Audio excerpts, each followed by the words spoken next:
Boa tarde, meninos e meninos. Então, agora a gente vai iniciar, né, uma matéria muito interessante, né, a matéria de saúde mental. Ao longo do trabalho nosso, a gente vai se deparar, né, em momentos com pacientes com surto psicótico, né, pacientes com o emocional muito abalado. Então, por isso que é importante essa matéria, né? Porque essa matéria ela nos ajuda a entender um pouco do mundo em que esses pacientes vivem, né? A situação, né, que eles vivem no seu dia a dia. E entender, né, que realmente existe doenças psiquiátricas. A gente vai falar, né, começando a falar um pouco da história da psiquiatria, né?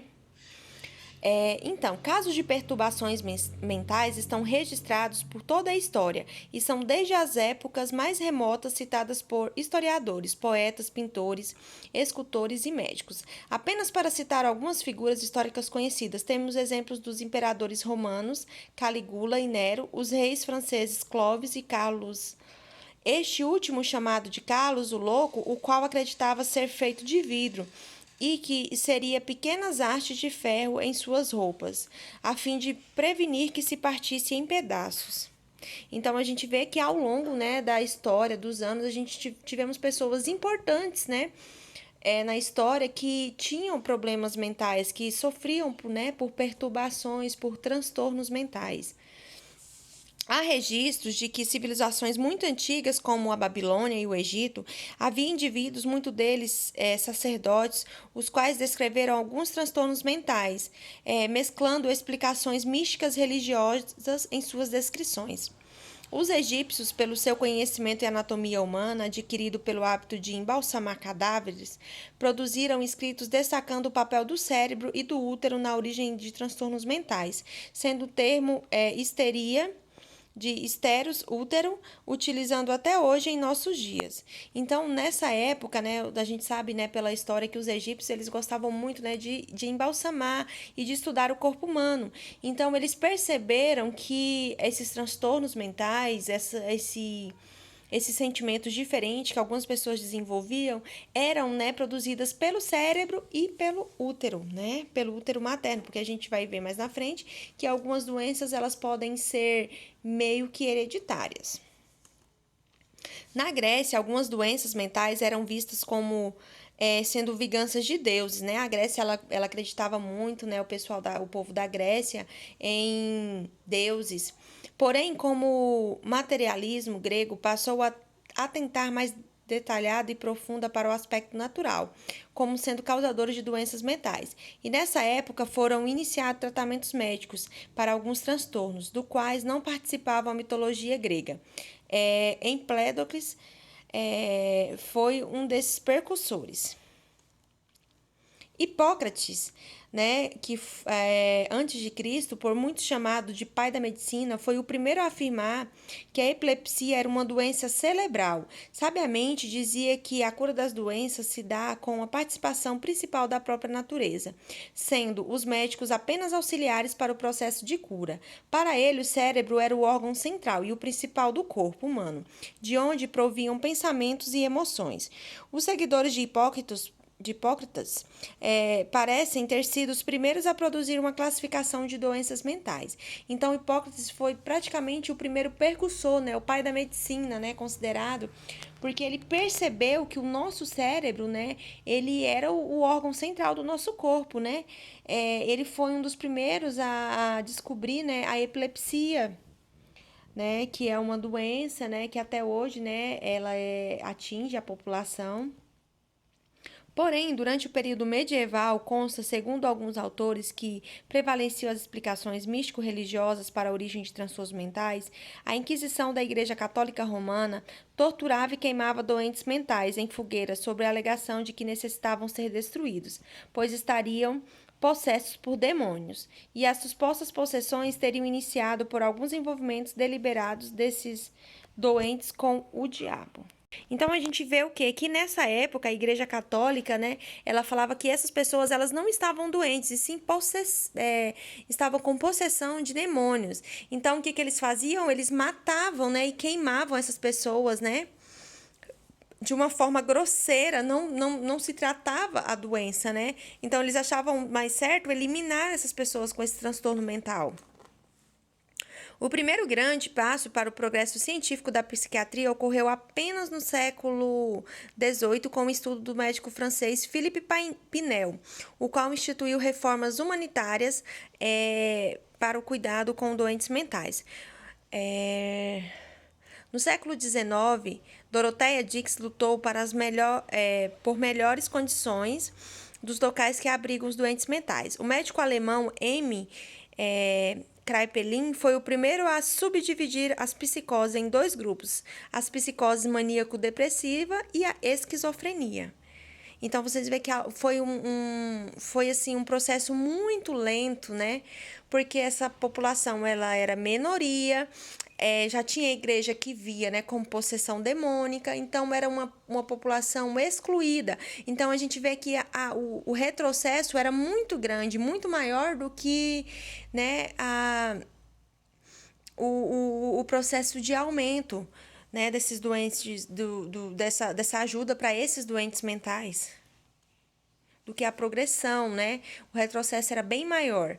No caminho do grande desenvolvimento científico do século XIX, a medicina se firmou como uma ciência. A psiquiatria veio se firmar como uma ciência médica e algumas décadas mais tarde, a psiquiatria acompanhou em ritmo mais lento do que outras especialidades o desenvolvimento da medicina como ciência. Porém, devido ao complexo objetivo da psiquiatria, a mente humana, houve uma mescla temporária científica filosófica da psiquiatria com a psicologia. Esta última surgida da filosofia de meados do século XIX. Então, a gente vê que no meados do século XIX se começou a limpar mais, a prestar mais atenção, né, a esses doentes, esses pacientes psiquiátricos. Então, eles começaram, né, a implementar, né, objetivos, normas, procedimentos para tentar, né, criaram lugares para colocar essas pessoas para tentar ajudar elas, né? Começaram a ver esse lado da população. Aí a gente vai falar da história da enfermagem, né, psiquiátrica no Brasil. No século A gente vê que no século XIX, né, houve a necessidade de organização do hospício moderno, determinou a criação de uma primeira escola de enfermagem ligada ao Hospital Nacional de Alienados. A Escola Profissional de Enfermeiros e Enfermeiras, inspirada no modelo francês.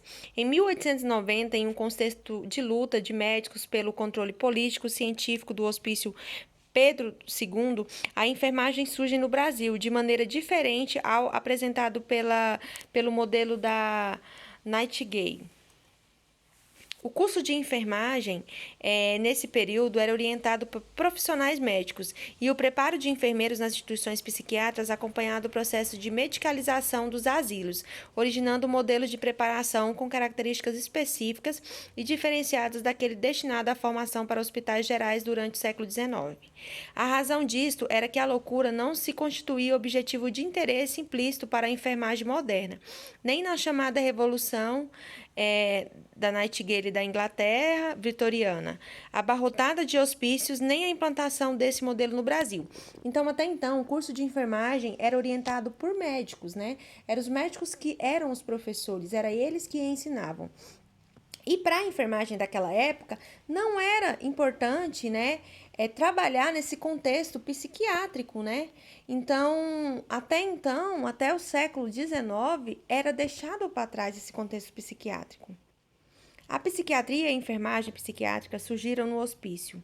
O hospício era instituição disciplinar para a reeducação do paciente louco ou alienado, por meio da atuação de um profissional médico alienista, a figura da autoridade a ser respeitada e imitada nesse projeto pedagógico. Os trabalhadores de enfermagem eram coadjuvantes nesse processo, os executores das ordens disciplinar emanada dos médicos. Então, até então, o médico era aquele capitão, né? E os enfermeiros a enfermagem eram os soldados.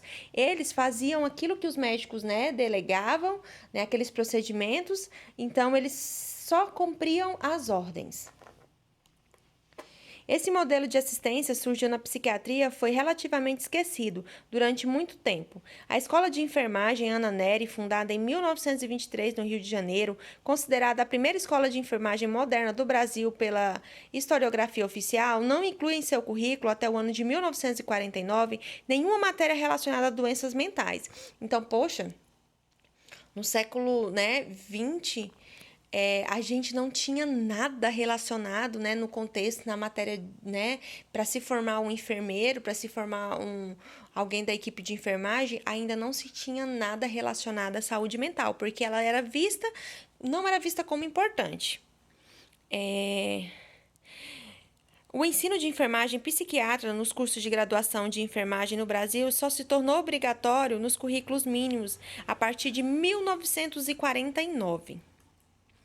A assistência de enfermagem psiquiátrica no Brasil até a década de 70, por ser considerada como marcada pela má qualidade, superlotação de instituições totais, comercialização da loucura, cronificação de doente mental, tendo como principal vertente o modelo médico hospitalocêntrico, que era voltado a internar os pacientes, realizar, né, procedimentos extremamente dolorosos, né, eles usavam técnicas extremamente abusivas, violentas contra os pacientes, né, contra os que eles consideravam os loucos.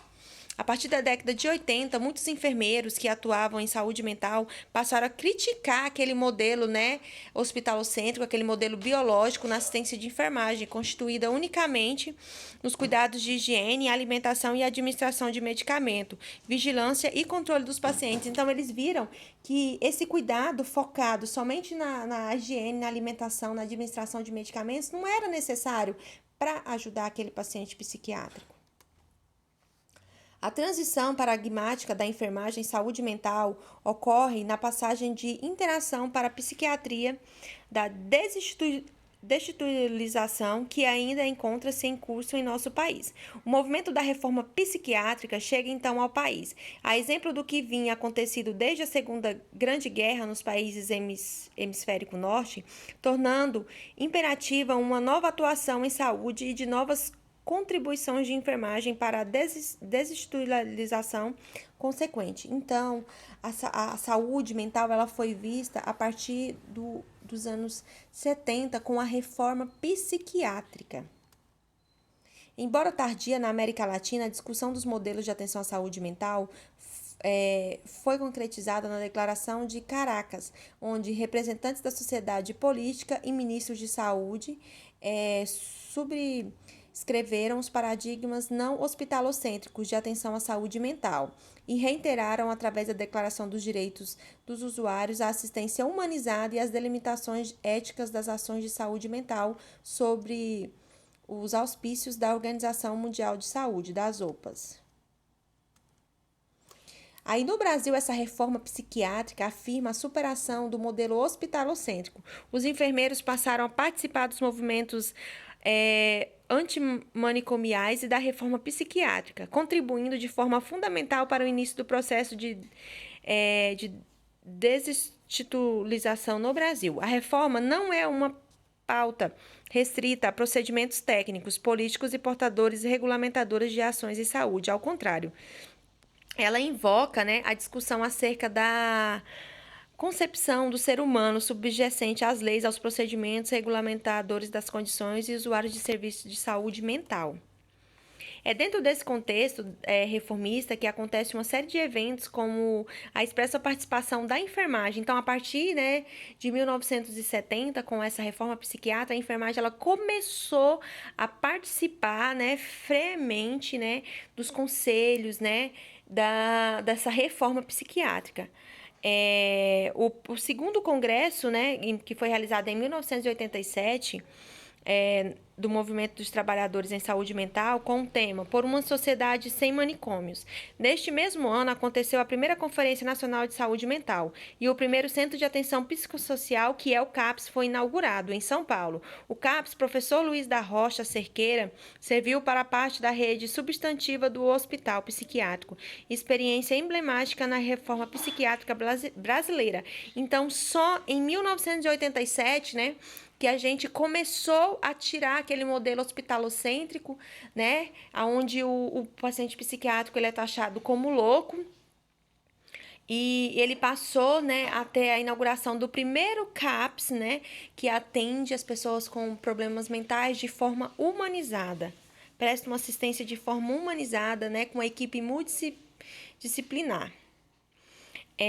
Eu vou mandar para vocês a reforma, né, uma parte da reforma psiquiátrica do, dos anos de 1970 para vocês entenderem um pouco mais, né, de como era esse modelo hospitalocêntrico, né, de como era tratado, quais eram as terapias, né, que eram utilizadas, né, nos pacientes psiquiátricos.